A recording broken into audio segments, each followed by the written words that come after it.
আসসালামু আলাইকুম। আপনাদের একটা হাদিস শোনাই, যে হাদিসটা শোনাতে গেলে আমি তো নেকি পাবো ইনশাআল্লাহ, আর যারাই আপনারা আমার মতো করবেন তারাও নেকি পাবেন।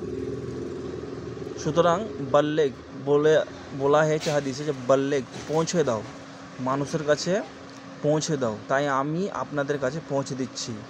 আপনারা যদি একটা হাদিস জানেন তাহলে অবশ্যই জনগণের কাছে পৌঁছে দেওয়ার চেষ্টা করবেন। আমি এই শর্ট ভিডিওতে পৌঁছে দেওয়ার চেষ্টা করছি। হাদিসটি হলো এটাই, যে আল্লাহ রসুল বলেছেন যে কোনো ব্যক্তি যদি 3 বার সূরা ইখলাস পড়ে তাকে 1 কোরআন খতমের সওয়াব দেওয়া হবে।